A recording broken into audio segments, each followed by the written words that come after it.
বিসমিল্লাহির রহমানির রহিম। সুপ্রিয় শিক্ষার্থীরা, তোমরা সবাই কেমন আছো? তোমরা সবাই অবগত যে কোভিড-19-এর প্রভাবে জনজীবন এখনও অস্বাভাবিক হয়ে আছে। তার কারণেই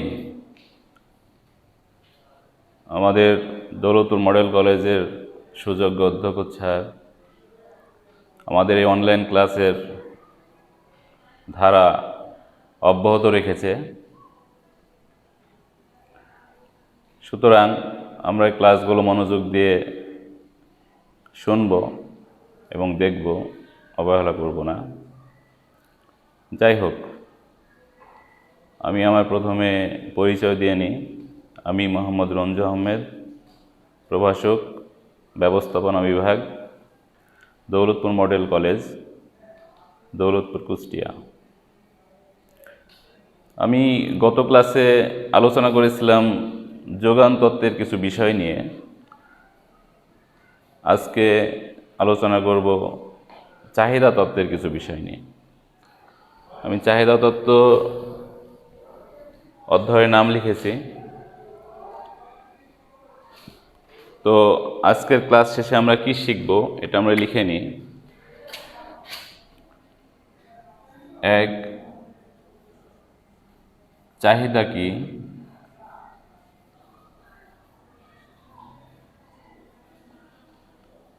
2,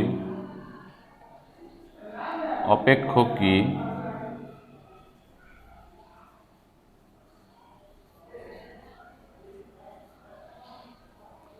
3, চাহিদা অপেক্ষক কি?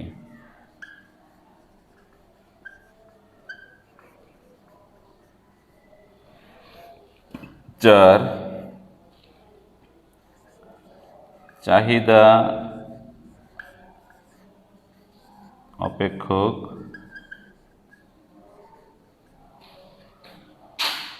D is equal to 24/P। এই সমীকরণের মাধ্যমে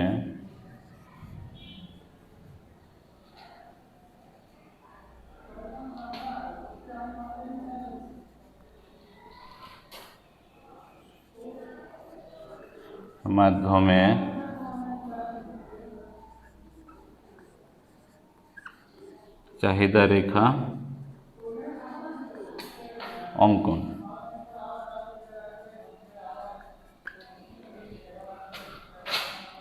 5, স্থিতিস্থাপক ও অস্থিতি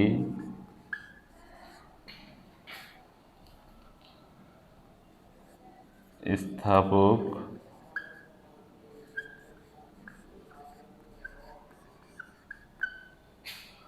পার্থক্য।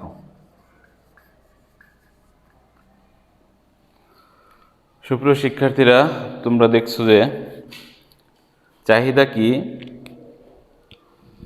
2 নম্বর হচ্ছে অপেক্ষক কি, 3 নম্বর চাহিদা অপেক্ষক কি, 4 চাহিদা অপেক্ষক D is equal to 24/P এই সমীকরণের মাধ্যমে চাহিদা রেখা অঙ্কন। আর 5 নম্বর হচ্ছে স্থিতিস্থাপক ও অস্থিতিস্থাপক চাহিদার পার্থক্য। তো প্রথমে আসি আমরা চাহিদা কি। প্রথমে আমরা বলতে পারি যে সাধারণ অর্থে কোনো কিছু পাওয়ার আকাঙ্ক্ষাকেই চাহিদা বলা হয়, কিন্তু অর্থনীতির ভাষায় শুধু আকাঙ্ক্ষা বললেই চাহিদা নয়। এখানে অর্থনীতির ভাষায় বলতে গেলে কোনো দ্রব্য পাওয়ার আকাঙ্ক্ষা থাকতে হবে এবং তার পশ্চাতে 3টা শর্ত থাকতে হবে। শর্ত 3টা কি? 1 নম্বর শর্ত হচ্ছে আকাঙ্ক্ষা, 2 নম্বর শর্ত হচ্ছে প্রয়োজনীয় অর্থ, আর 3 নম্বর শর্ত হচ্ছে অর্থ ব্যয় করার সদিচ্ছা বা ইচ্ছা। এই 3টা শর্ত একসাথে পূরণ না হলে সেটা অর্থনীতির ভাষায় চাহিদা বলা যাবে না। সুতরাং অর্থনীতির ভাষায় আমরা একসাথে বলতে গেলে বলবো যে কোনো দ্রব্য পাওয়ার আকাঙ্ক্ষার পশ্চাতে প্রয়োজনীয় অর্থ ও অর্থ ব্যয় করার ইচ্ছাকেই চাহিদা বলা হয়।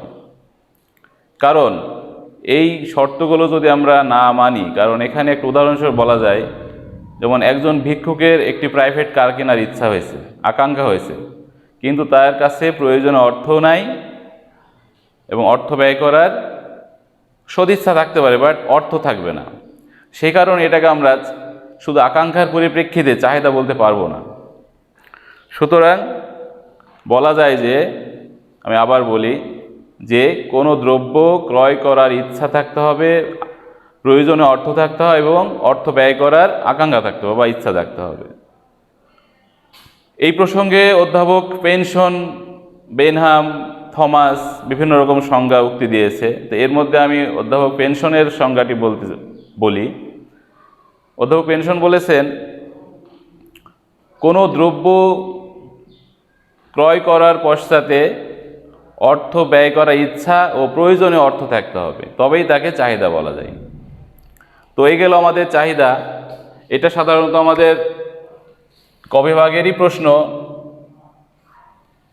খ বিভাগেও আসে, অনেক সময় গ বিভাগেও আসে। তো যখনই আমাদের ক বিভাগে আসবে তখন শুধু আমরা এক কথাই বলে দেব যে কোনো দ্রব্য ক্রয় করার আকাঙ্ক্ষার পশ্চাতে প্রয়োজন অর্থ ও অর্থ ব্যয় করার ইচ্ছাকেই চাহিদা বলা হয়। কিন্তু যখনই আমাদের এটা খ বিভাগ বা গ বিভাগে আসবে তখন এগুলা এর আরেকটু ডিটেলস আলোচনা করতে হবে আর কি। একটা লেখকের সংজ্ঞা দিয়েই আমরা আলোচনা করব। তো দ্বিতীয় নম্বরে আসি আমরা, অপেক্ষক কি? অপেক্ষক সাধারণত এমন একটা জিনিস যেখানে দুইটা চলক থাকবে, এই দুইটা চলকের সমন্বয়ে অপেক্ষক সৃষ্টি হয়।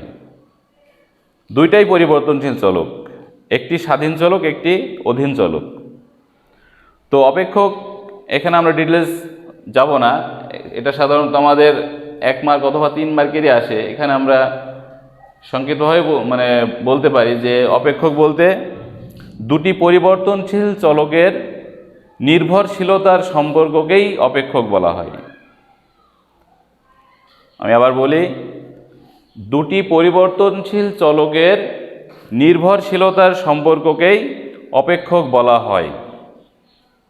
এই অপেক্ষক থেকে আসে আবার চাহিদা অপেক্ষক।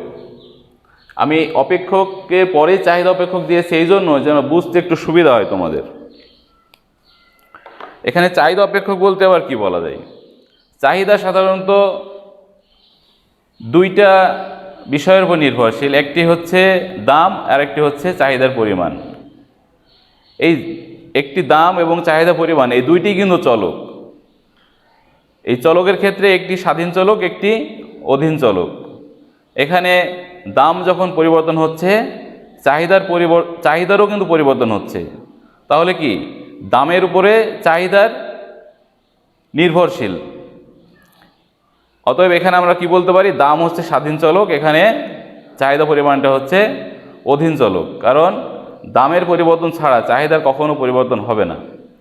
সুতরাং এখানে আমরা চাহিদা অপেক্ষকের সংজ্ঞা আমরা বলতে পারি যে,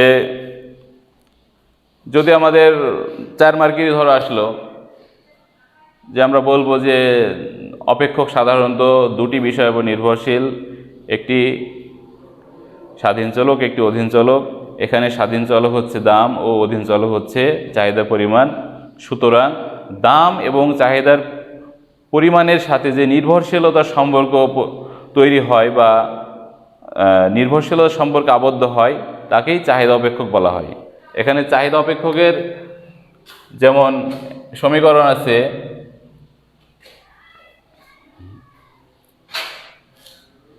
চাহিদা অপেক্ষকের সমীকরণ বলতে এখানে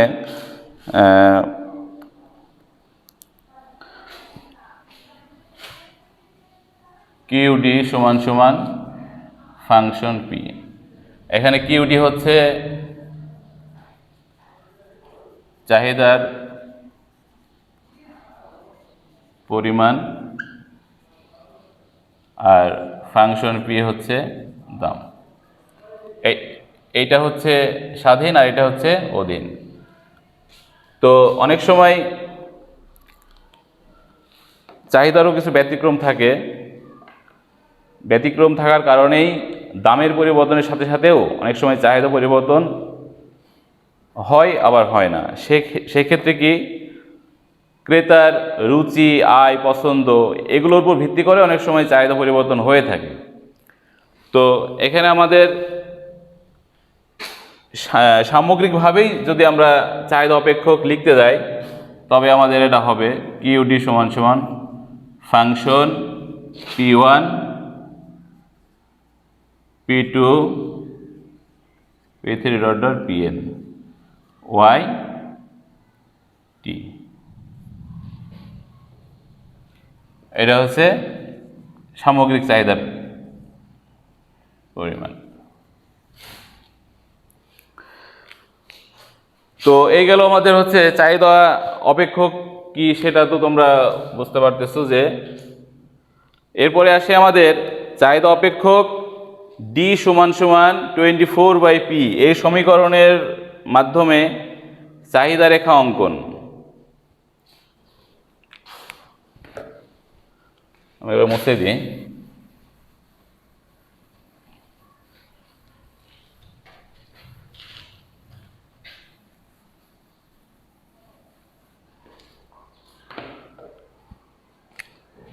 এখানে হচ্ছে ডি সমান সমান 24/P, এই সমীকরণের সাহায্যে আমাদের চাহিদা রেখা অঙ্কন করতে হবে। এই সমীকরণটি আমাদের সাধারণত চাহিদা রেখা অঙ্কন করতে গেলে প্রথমে আমাদের অবশ্যই দাম নির্ধারণ করতে হবে। দাম নির্ধারণ করে চাহিদার সূচি আঁকাইতে হবে। চাহিদার সূচি আঁকায়ে তারপরে চাহিদা রেখা আমরা অঙ্কন করব। তো এখানে আমরা যে চাহিদা রেখাটি এখানে লিখেছি, চাহিদার সমীকরণটি D = 24/P, তো এর পরিপ্রেক্ষিতে আমাদের প্রথমে আগে চাহিদার সূচি আঁকাইতে হবে। তো প্রশ্ন মতে P সমান সমান যদি 1 টাকা হয়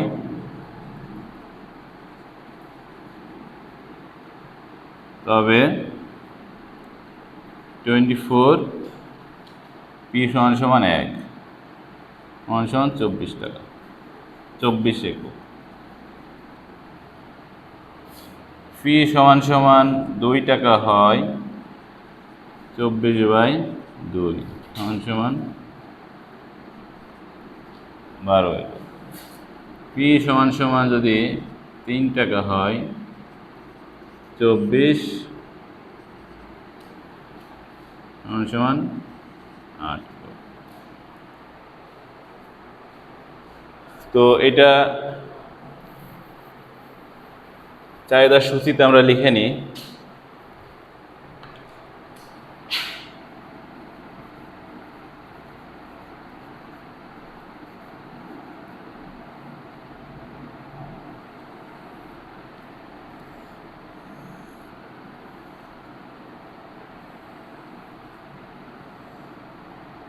দাম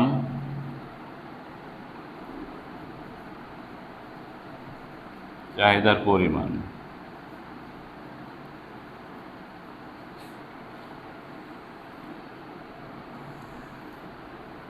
এখানে দাম যখন 1 টাকা তখন চাহিদা পরিমাণ 24 একক, দাম যখন 2 টাকা চাহিদা পরিমাণ 12 একক, দাম যখন 3 টাকা তখন চাহিদা পরিমাণ কমে 8 একক। সুপ্রিয় শিক্ষার্থীরা, তোমরা একটু ভালোভাবে খেয়াল করো, দেখো দামের সাথে চাহিদার এটা সম্পর্ক। যেখানে দাম যখন 1 টাকা চাহিদা পরিমাণ 24 একক, দাম যখন 2 টাকা চাহিদা পরিমাণ 12 একক, দাম যখন 3 টাকা চাহিদা পরিমাণ 8 একক। ক্রমান্বয়ে কিন্তু হ্রাস পেয়েছে চাহিদা পরিমাণ, আর এখানে ক্রমান্বয়ে কি বৃদ্ধি পেয়েছে দাম। অর্থাৎ দাম যখনই বাড়ছে তখন চাহিদা পরিমাণ কমে যাচ্ছে।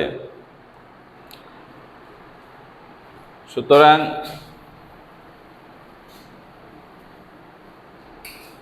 এবার চাহিদা সূচি থেকে আমরা চাহিদা রেখাটি আঁকাবো।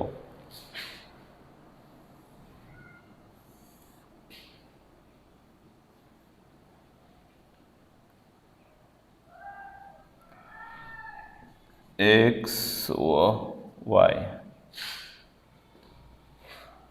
এখানে তিনটা এখানে দাম হচ্ছে দাম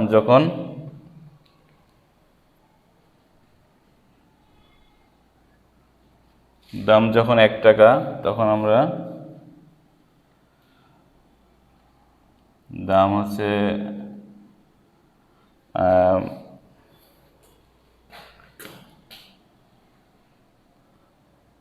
চাহিদা পরিমাণ এখানে P1 দিই P1 P2 P3 এখানে Q1 Q2 Q3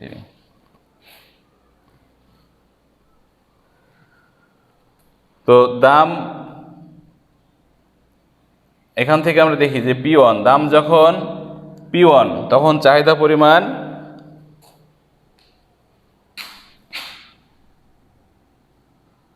চলে যাচ্ছে Q3 এর জায়গায়। দাম যখন কি কম তখন চাহিদা পরিমাণ বেশি। দাম যখন আরো বৃদ্ধি পেয়ে P2 হলো তখন চাহিদা পরিমাণ গিয়ে Q2 জায়গায় চলে গেছে। অতএব দাম যখন বৃদ্ধি পাচ্ছে তখন চাহিদা পরিমাণ কি হ্রাস পাচ্ছে, কিন্তু দাম যখন আরো বেড়ে P3 হয়েছে তখন চাহিদা পরিমাণ আরো হ্রাস পেয়ে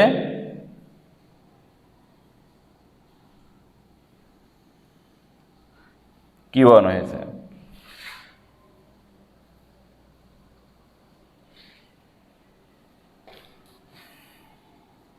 ডি এ বি। সুপ্রিয় শিক্ষার্থীরা দেখো, তোমরা প্রথমত আমরা এই সমীকরণ থেকে দাম ধরে নিয়েছিলাম। দাম ধরে নিয়ে দাম যখন 1 টাকা চাহিদা পরিমাণ 24 একক, দাম যখন বেড়ে 2 টাকা হয়েছে চাহিদা পরিমাণ কমে 12 একক হয়েছে, এবং দাম যখন আরও বৃদ্ধি পেয়ে 3 টাকা হয়েছে তখন চাহিদা পরিমাণ আরও হ্রাস পেয়ে 8 একক হয়েছে। এটা আমরা যদি চাহিদা রেখাতে হস্তান্তর করে দিই,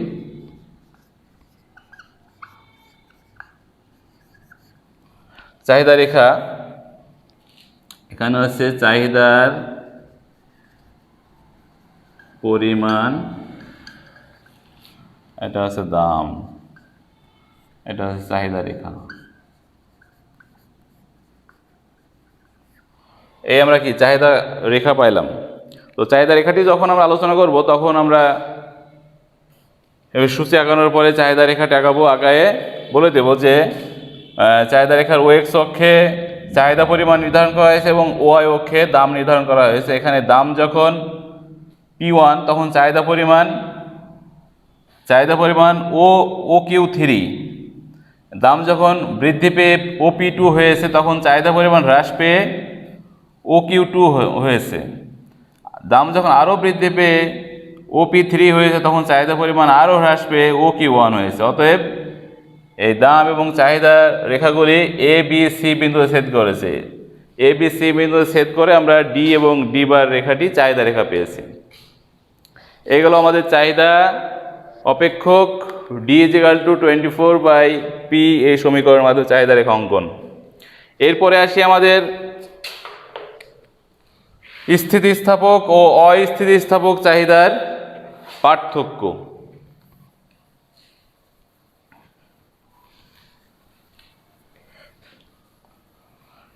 স্থিতিস্থাপক চাহিদা কি এবং অস্থিতিস্থাপক চাহিদা কি, এটা আগে আমরা জানি। তো এই পার্থক্য আমরা যখনই দেব তখন হচ্ছে ছক আকারে না দিয়ে আমরা একসাথে ঢালাওভাবেও দিতে পারি। তো প্রথমে আমরা স্থিতিস্থাপক লিখব, লিখে স্থিতিস্থাপকের সংজ্ঞা, স্থিতিস্থাপকের চিত্রটি দিয়ে আলোচনা করব, দিয়ে মাঝখানে পক্ষান্তরে লিখব। পক্ষান্তরে অস্থিতিস্থাপকের সংজ্ঞা দিয়ে চিত্র দিয়ে আলোচনা করে দিয়ে শেষ করে দেব। তো প্রথমে আমরা স্থিতিস্থাপক চাহিদাটা কি সেটা আগে আমরা জানি। স্থিতিস্থাপক চাহিদাটা হচ্ছে যে সাধারণত চাহিদা তো দাম এবং চাহিদা পরিমাণের উপর নির্ভরশীল হয়। এক্ষেত্রে স্থিতিস্থাপক চাহিদার ক্ষেত্রে হবে কেমন, যে দাম যে পরিমাণে বৃদ্ধি পাবে চাহিদা পরিমাণ তার থেকে বেশি হারে বৃদ্ধি পাবে। এটা হচ্ছে স্থিতিস্থাপক চাহিদা। আমি এক কথায় আবার বলে দিই সংজ্ঞাটি, যে দাম যে হারে বৃদ্ধি পায় চাহিদা পরিমাণ তার থেকে বেশি হারে বৃদ্ধি পাওয়াকেই স্থিতিস্থাপক চাহিদা বলা হয়। এক্ষেত্রে আমরা উদাহরণের সাথে আমরা বলি, যে উদাহরণ দিয়ে, যেমন মোবাইল, ফ্রিজ, টিভি, এগুলো সাধারণত দেখো যে দাম যদি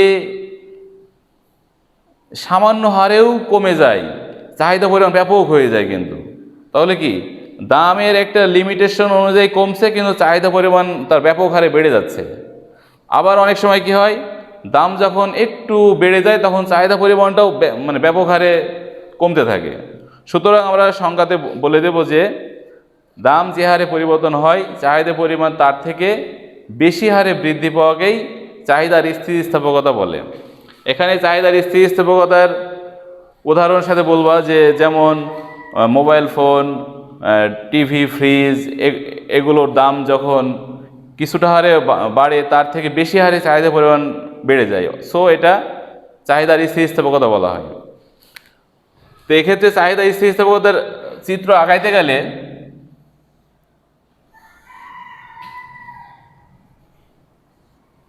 ওয়াই, দেখো দাম আমরা দুইটা দিয়ে দেখি একটু। এখানে দাম যখন P1 এবং P2 দাম,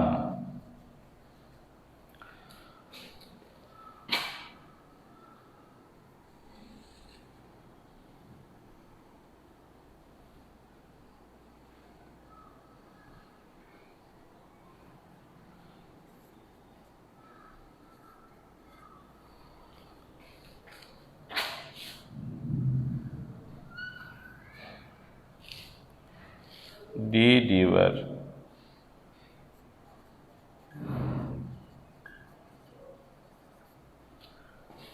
শিক্ষার্থীরা দেখো যে এখানে দাম যে লিমিট অনুযায়ী বেড়েছে, দেখো চাহিদা পরিমাণ তার থেকে দেখো বেশি হারে বেড়ে গেছে।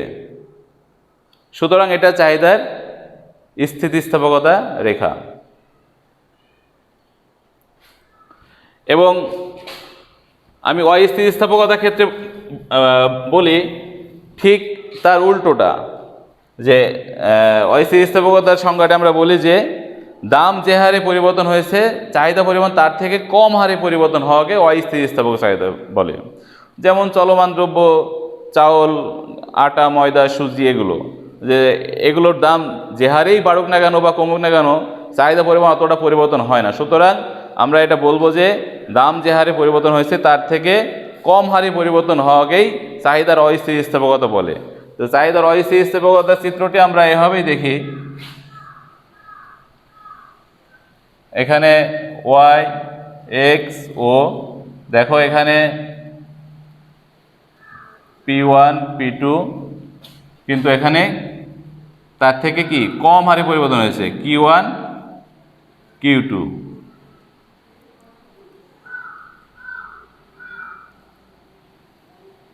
দেখো এখানকার লিমিট অনুযায়ী এটার লিমিট কম, সুতরাং এখানে কি দামের থেকে ডি বার।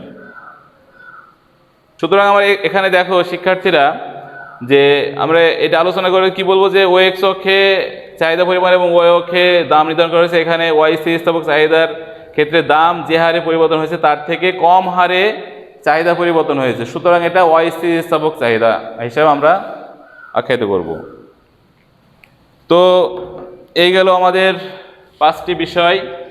তোমরা বাসায় অবশ্যই একটু ভালো করে বই খুলে দেখবা, আর একটু সহজ হয়ে যাবে।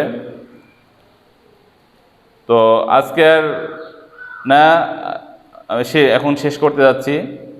তো তোমরা অবশ্যই জানো যে কোভিড-19-এর এই প্রভাবে জনজীবন এখনও বিচ্ছিন্ন হয়ে আছে। সুতরাং তোমরা বাইরে বের হলেই অবশ্যই মাস্ক ব্যবহার করবা এবং ভালো করে সবসময় সাবান দিয়ে হাত ধৌত করেই তোমার সামাজিক কার্যক্রমগুলো পরিচালনা করবা এবং সবসময় সামাজিক দূরত্ব বজায় রেখে চলাচল করবা। নিজের স্বাস্থ্য ভালো থাকলে সব কিছু ভালো থাকবে। আজকে আর না, শেষ করলাম। খোদা হাফেজ, আবার দেখা হবে ভাই।